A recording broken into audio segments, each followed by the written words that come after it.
It's someone who's a Muslim, and she or he files a divorce in the civil court in American law, or it could be UK law, Canadian law, or the Australian law, the New Zealand law, or any foreign country's law. They file the divorce against their defendant.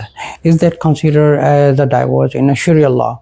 But as a Muslim, when we say La ilaha illallah Muhammad Rasulullah, that basically means, oh ya Allah, I'm going to follow your law, and I'm not going to be following the law of the human creator, because the laws of Allah is better than the human law, because He is our creator and He knows what is good for us.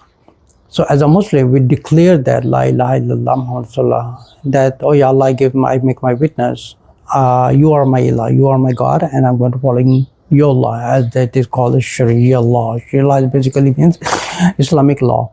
So in Islamic law, if someone is filing a divorce in a civil court, in a family court in New York, or it could be California, it could be anywhere in USA or Canada or anywhere, someone files a civil court divorce, and that divorce has been declared. Is that Islamic divorce, or a sister or the brother is divorced? No, they are not divorced. In order for the legally divorce in Islamic law, the husband has to go through the process of giving a talaq to the wife. But anyways, the husband does have the right to remarry or whatever he does. But Islamically, if he does not divorce by uttering them by his tongue, or by writing or anything, going through all this process of one divorce, second divorce, and third divorce, and that inshallah I'm going to be talking about this topic later on. If you have not officially Islamically divorced your wife, she is still legally married. At the same time, it's more complicated for the sisters, because there's the different law for the sisters. If the sister has the declared civil court testimony from the judge that this divorce has been on this date, has been completely divorced, and they're no longer husband and wife, in civil court in America or the Canada, she is legally divorced in America and the Canada law. But in Islamically, she is still married. And that is haram if she takes another step to remarry to another person. That is the worst, has effects in the day of Qiyamah, because as a Muslim, we testify, Shadu la ilaha illallah, that oh ya Allah, I'm going to follow your law. Oh ya Allah, I'm going to be living my life according to, as much as possible, according to your laws. I'm going to be following them, because what Allah's law has created for the human beings cannot make a good laws for the other human being. So Islamically, she is still married, and she is not allowed to marry. If she is married, even she has the legal divorce from the civil court, and she has the documentation, and if she married again Islamically, that is a zina. That is not a legally married, unless her husband has to complete the 3 divorce process and release her from the obligations from the Shariah, and also or through the contacting the Imam or the Mufti, getting divorce to the Khula, or getting a divorce from the Faskh nikah. If you do not follow all these 3 things, you are still legally married in Islam.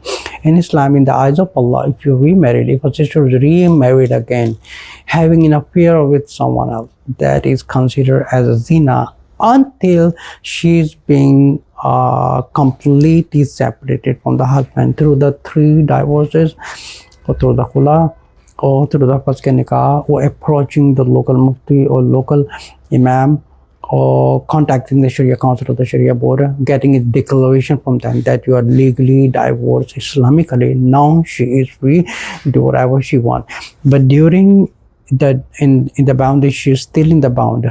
She is bounded that she is not allowed to do anything else, not to talk to any non-mahram or anybody, because she is still legally married Islamically. She is legally married. If she contacts and talks to strangers, having affairs or anything, with the thinking that she's going to get married to some stranger, or she is considering someone to get married to, or anything she does until the divorce has not been declared from the previous marriage, she is committing a zina. That is a zina, because she's legally married. In the eyes of God, she's legally married. She has to get out of the relationship in order to think of another future life. So she will not be mentally satisfied until she get out of that bound. She is still legally married. So civil court divorce has to be human created laws, but as a Muslim we follow the laws of Quran or the Prophet Sallallahu Alaihi Wasallam. That is a Sharia law. So in order to get her remarried, she has to get her from the relationship through the Talaq or through the Khula or through the Faskh nikah, or she has to get a regulation from the local Mufti, from the local scholar, and get a official document. Now she is mentally relieved. Now she's free back to a separate, and now she's back to as a single woman. Now she is allowed to look for the matrimonials. Now she's allowed to look for considerations, and she even can contact anyone if she likes, and she can contact the marriage bureaus or whatever. She can do whatever you like until she is not married. She's not allowed to do anything. She's still legally married. If she's trying to have an affair, if she's looking to get married, if she is married, that is not, this kind of a marriage is an invalid, because she was legally married and that marriage has not been declared. In Islam, the woman is not allowed to have a second marriage, but the man can have another marriage. But in women, this is the marriage of sisters. Sisters are not allowed to have remarried at all until she cleared the first husband.